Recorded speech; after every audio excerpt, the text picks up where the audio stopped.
So we're running into another problem here. You see everything's rusted up. This thing's been sitting for a while.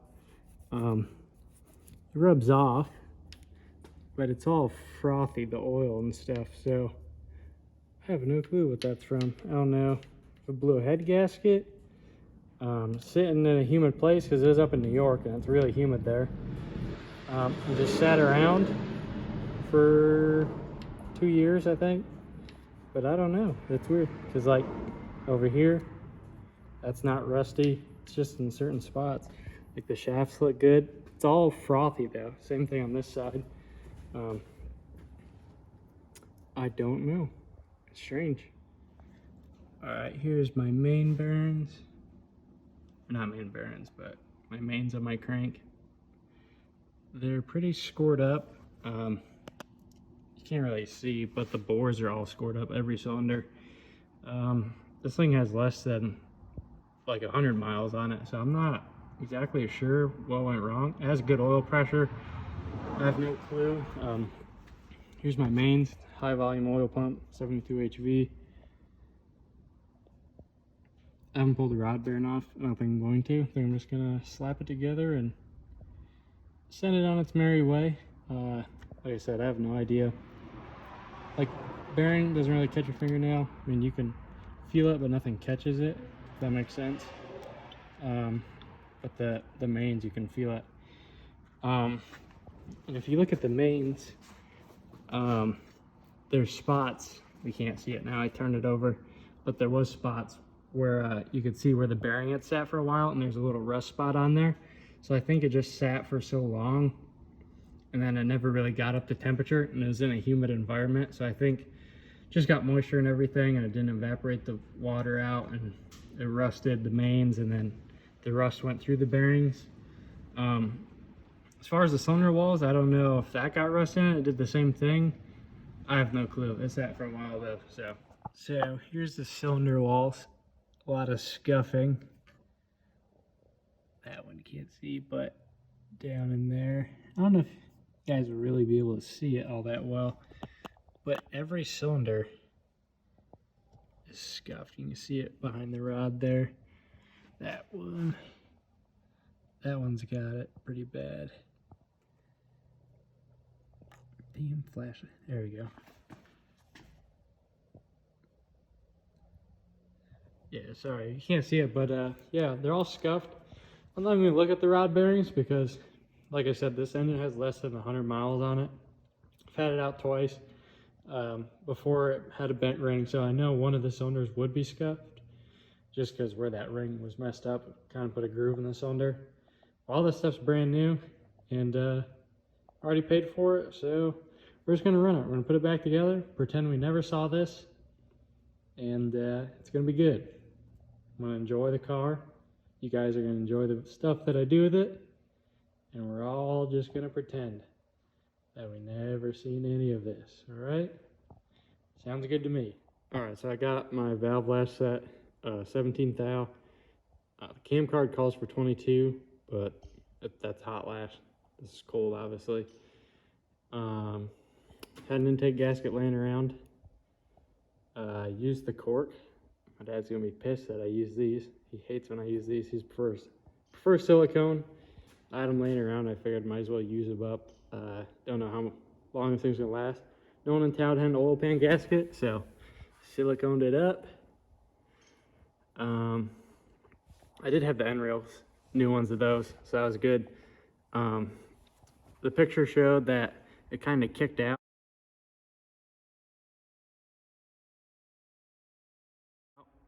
right in there, so that might have been part of it. And then I had a new rear main seal laying around, so I got a new one of those.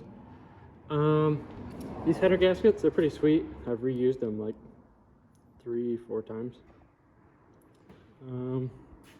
Yeah, that's about it. I don't know if I stated earlier, but I think the problem was it sat for so long.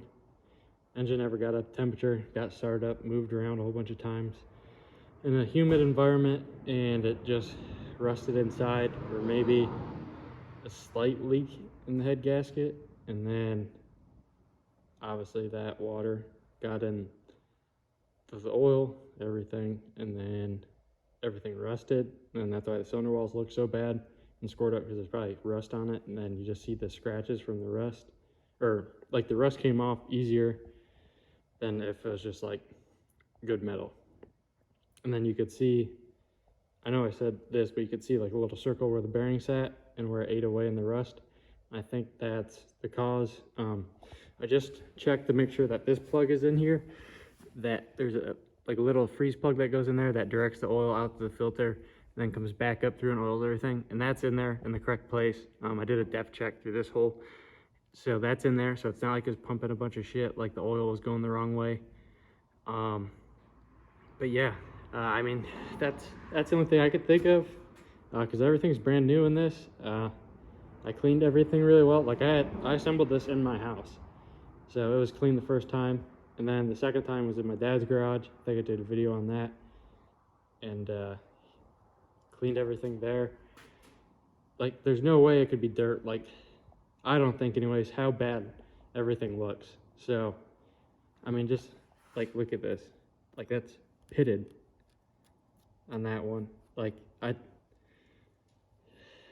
don't know. People in the north who have their cars sit outside and they never use them, you tell me if this is what your engine looks like. I mean, I grew up there. I never pulled one apart that looked like this, but I also never really had a vehicle that would just start up for maybe 2 minutes and then run it, move it, shut it off, and sit for 3 months, 4 months, year, whatever.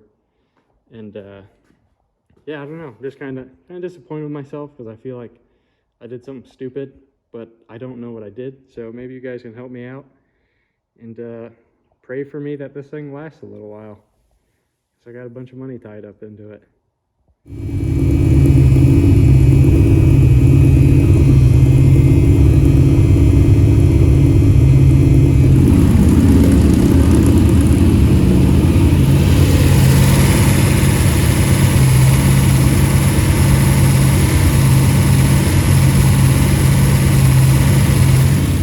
All right, so you can see in that video of the temperature gauge was reading wrong.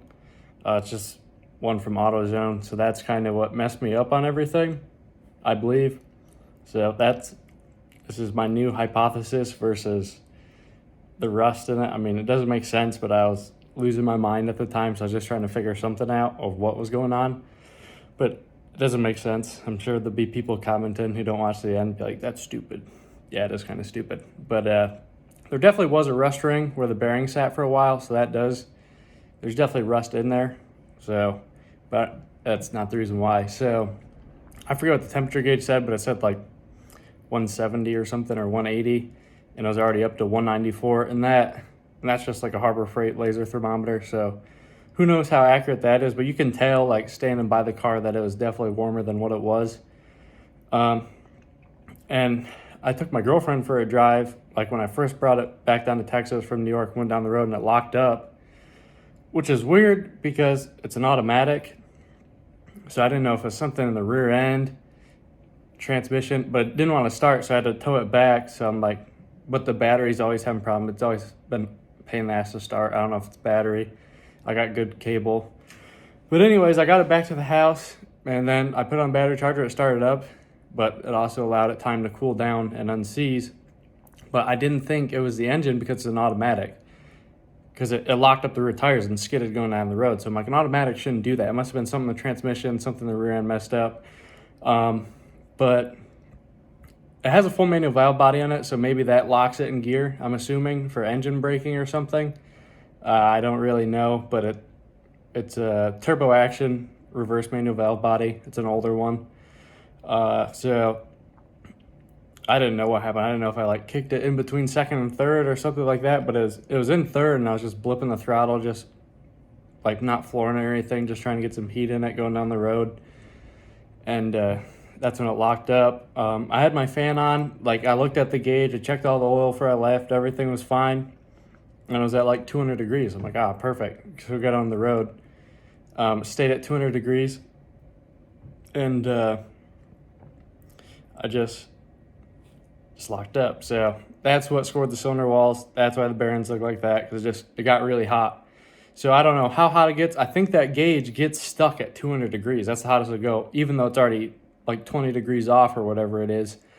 So yeah, buy good gauges so it doesn't cost you a bunch of money. But yeah, I'm going to pull it back out. The Velar's in the garage now. Dirt track cars kind of taking precedence. Season's coming up, so trying to get that all worked out. But that's going to come out. I got another 360, the one that's in the race car right now. So I'm going to swap that out of the race car into there. And then put my Speedmaster heads on it. And then I'll put the nitro system on that. And it'll probably be like, I don't know, it's a flat top with like a mild cam. Maybe like 320 horsepower. Something like that. And then the 250 shot of spray. So it'll still be fun. Hopefully the stock rods hold together. But yeah, that's kind of where the Velar's at right now, and that's what happened is it got hot, and that's what screwed everything up. So thanks for watching. Stick along, subscribe, do all that stuff. Watch me mess some more stuff up that I put together. But buy good gauges. Don't cheap out. Don't go to AutoZone. Oh, plus these gauges, when I had the 318 in the car, I was watching the gauge and I was acting weird. Going down the road, just cruising, and it blew a freeze plug out of it. So I thought that's what happened, but it probably got so hot it blew the freeze plug out of it. And then, but it never said it got hot with that one either.